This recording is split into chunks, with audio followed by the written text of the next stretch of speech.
వికసిత్ సంకల్ప యాత్ర కేంద్ర ప్రభుత్వం చేపట్టినటువంటిది. నరేంద్ర మోడీ సర్కార్ ఈ దేశంలో చేసిన మార్పులు, ప్రతి గ్రామానికి ఏం మంచి జరిగింది, ఏ ఏ పథకాలు అసలు కేంద్ర ప్రభుత్వం తెచ్చింది, రైతుల కోసం ఏం చేసింది, మహిళల కోసం ఏం చేసింది, పిల్లల కోసం ఏం చేసింది, సాధారణ ప్రజల కోసం ఏం చేసింది, పేద ప్రజల కోసం ఏం చేసింది, ఏ ఏ ఇన్ఫ్రా ప్రాజెక్టులు పెట్టింది, ఇవన్నింటినీ తెలియజేస్తూ ఊరు వాడ ఒక ప్రత్యేకమైనటువంటి వెహికల్స్లో ప్రచారం చేస్తూ ఉండాలి.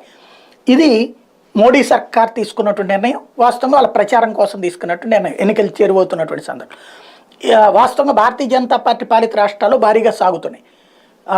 ఒకటి, ఆయా రాష్ట్ర ప్రభుత్వాలని నిర్వహించమని అధికారికంగా చెప్పింది కేంద్ర ప్రభుత్వం.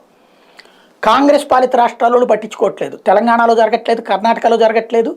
అంటే జరుగుతున్నాయి, ఏది గవర్నమెంట్ నేరుగా తప్పించి ఆయా రాష్ట్ర ప్రభుత్వాలు ఇనిషియేటివ్ తీసుకోవట్లేదు, హిమాచల్ ప్రదేశ్లో కానీ.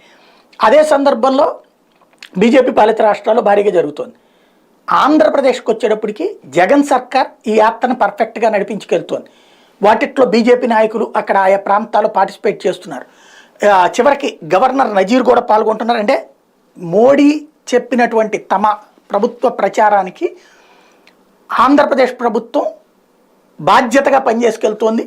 ప్రభుత్వ హోదాలో అనేకంటే కూడా రాజకీయ మిత్రుత్వ హోదాలో వికసిత భారత్ సంకల్ప యాత్ర ప్రారంభోత్సవానికి సర్వం సిద్ధం చేశామని జీవీఎంసీ కమిషనర్ సాయికాంత్ వర్మ చెప్పారు. బీచ్ రోడ్లోని ఏయూ కన్వెన్షన్ సెంటర్లో బుధవారం కార్యక్రమ ఏర్పాట్లు ఆయన పర్యవేక్షించారు. ఈ సందర్భంగా కమిషనర్ మాట్లాడారు. యాత్ర గురువారం ఉదయం 11 గంటలకు ప్రారంభమవుతుంది. గవర్నర్ ఎస్ అబ్దుల్ నజీర్ ముఖ్య అతిథిగా హాజరవుతారని చెప్పారు. ప్రభుత్వ పథకాలకు సంబంధించిన స్టాళ్ల ఏర్పాటు కూడా పూర్తయ్యాయని చెప్పారు. ఇది అక్కడ స్టాళ్లు ఏర్పాటు చేసి మరి ఏమేం జరిగినాయి అభివృద్ధి అన్నటువంటి చూపించడం. వాస్తవంగా ఇది ఎక్కువ ప్రచారం చేయట్లా, కానీ మోడీకి నేను చేసి పెడుతున్నాను మీకు అని చెప్పడం. ఇదివరకు కనుక మోడీకి సభ వైజాగ్లో అంత భారీ సభ ఎవరన్నా పెట్టగలుగుతారా? 1,00,000 మందితో భారతీయ జనతా పార్టీ పెట్టగలుగుద్దా? పెట్టారు. పార్టీ ప్రభుత్వం చేసింది అది. అంటే మోడీతో నెగిటివ్ కానివ్వకుండా చూసుకోవడానికి వాళ్ళది కూడా తను నెత్తిన పెట్టుకుంటున్నారు జగన్మోహన్ రెడ్డి.